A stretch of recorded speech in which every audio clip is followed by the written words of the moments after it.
Tyler from Aspire Sports, and who were some of the top waiver wire pickups for week 8 of the fantasy football season. Now, I'm recording this right now prior to the 4 o'clock games being over, also prior to the Sunday night game and Monday night games as well. So if something major were to happen and that guy's not on the list right now, that's why. I will update that as we get closer to Tuesday. Also, right now, this is guys that are currently rostered. These are guys that are currently rostered under 50% of your leagues right now. Under 50%. Now, the first one, I'm going to break that rule and talk about somebody that needs to be rostered. But with that being said, I make new content like this every single day. So make sure you hit that subscribe button. And if you enjoy this content, make sure to give me a thumbs up. With that, let's get into the video.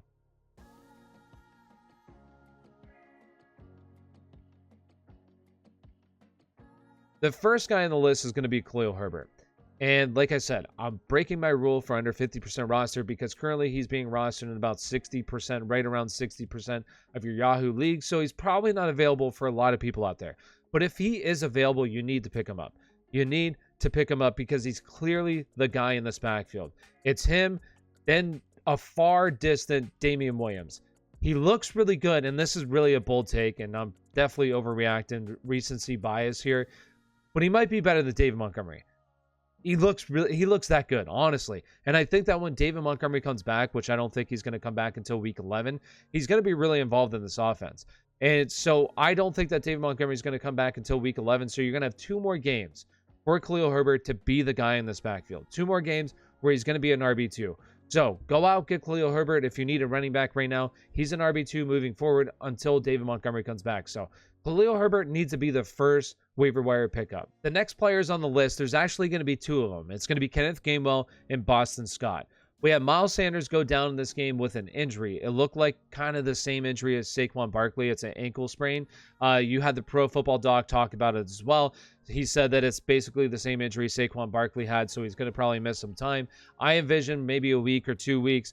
But if he does miss, which it looks likely he'll miss, Kenneth Gainwell would, for me, be the top ad in PPR leagues. And then for standard, definitely Boston Scott would be more the guy. Because Boston Scott right now looks like he's the goal line back and he's going to be the early down back for this team. Whereas Kenneth Gainwell is going to be kind of a change of pace. And then the 3rd down and 2-minute offense guy. He already has 7 targets in this game. So if you're in a PPR league, for me, the guy that I would want would be Kenneth Gainwell. And then for standard scoring, Boston Scott, just because of the touchdowns. Next week, they play the Detroit Lions, so it's a good matchup for both these guys. So if you need some running back help next week, these are 2 guys that you can pick up and plug into your starting lineups. So Kenneth Gainwell and Boston Scott. The next guy on the list is going to be Brandon Bolden. And for me, he's more the second waiver wire claim instead of Kenneth Gainwell / Boston Scott. I'd rather have him over those guys just because he's going to provide you with season-long value where those guys more like a week, maybe a couple weeks value. But Brandon Bolden is clearly taken on the James White role in this offense. He had 7 targets, 6 catches, 79 yards, and a touchdown this past weekend. So clearly James White, he provides you a lot of value going forward on a week-to-week basis as long as you're in your PPR league. So, and I know that I should mention, J.J. Taylor had a decent week this week as well because you had Ramondre Stevenson was a healthy scratch in this game.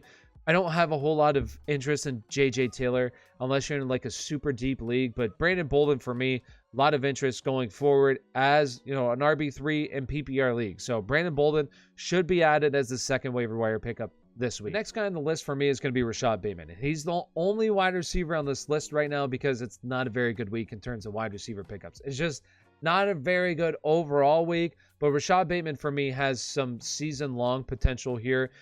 He plays on a really good offense. I know that this past weekend they were not very good against Cincinnati Bengals. They really got crushed in this game. But Rashad Bateman saw 6 targets, 3 catches, 80 yards. He was clearly behind Marquise Brown, though. I believe Marquise Brown had 14 targets in this game. But he's a talented young wide receiver with a lot of potential.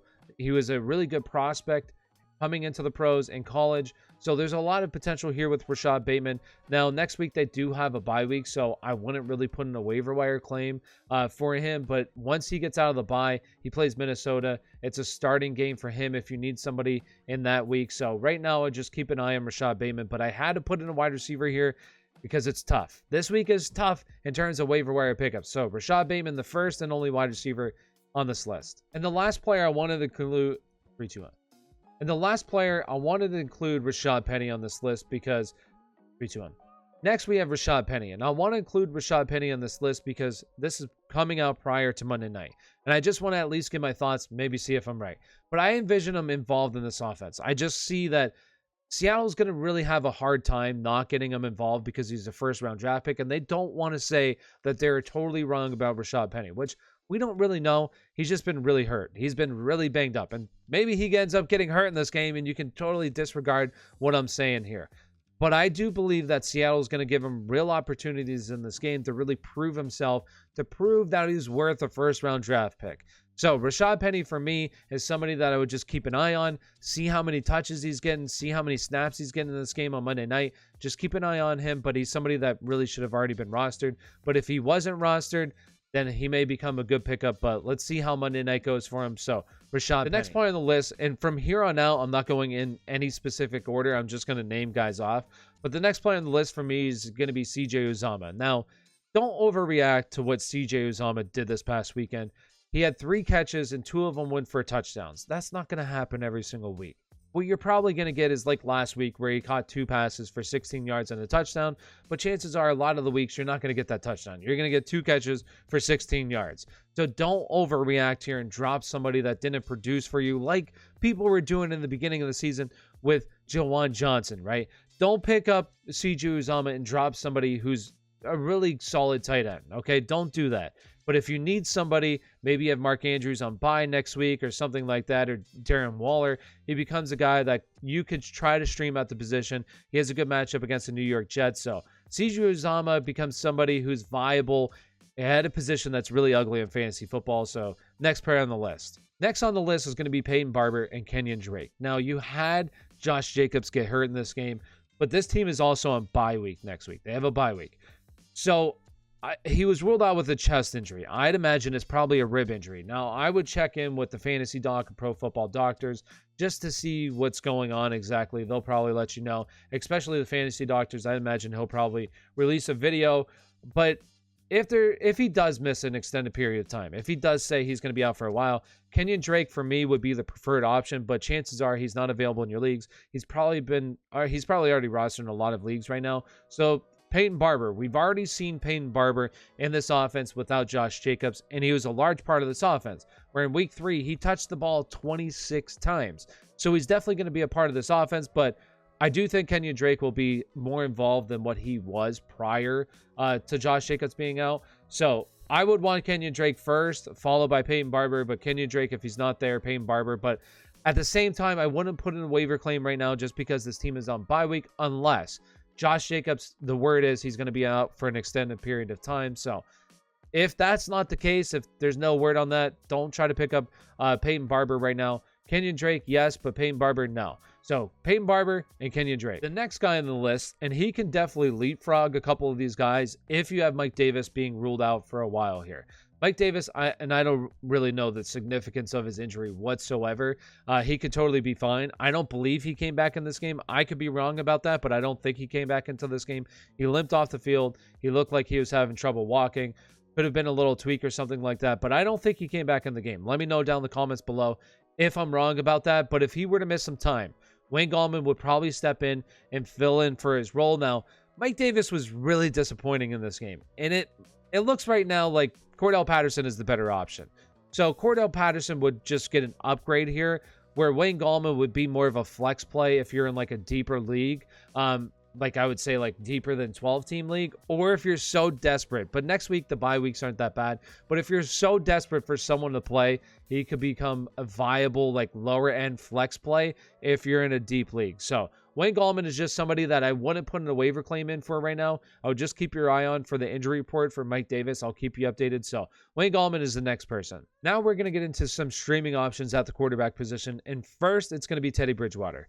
Teddy Bridgewater next week plays the Washington football team, which the Washington football team is not very good right now. They're not good. Now, Teddy Bridgewater didn't look that great against Cleveland, but in a really good matchup, he's currently rostered in only 20% of your league, so somebody that should be definitely available for you to stream at the quarterback position. So he's a viable streaming option this week in week 8, already week 8 of the fantasy football season. Next on the list is going to be Carson Wentz. And this is, once again, prior to the Sunday night game. So disregard if he gets hurt in this game or something crazy happens. But Carson Wentz for me next week against the Tennessee Titans, which is it's an okay matchup. But once again, somebody that's available in your leagues that really has been putting up solid numbers all season long. He's been pretty consistent around the 20-point mark. So in a okay matchup, I know last time they played, he didn't have that great of a game, but now he's going to be at home, so I expect a better game from him. So he's a streaming option at the quarterback position for next week. And that does it. If there's somebody that I left out, let me know down in the comments below. Also, post your questions down below there.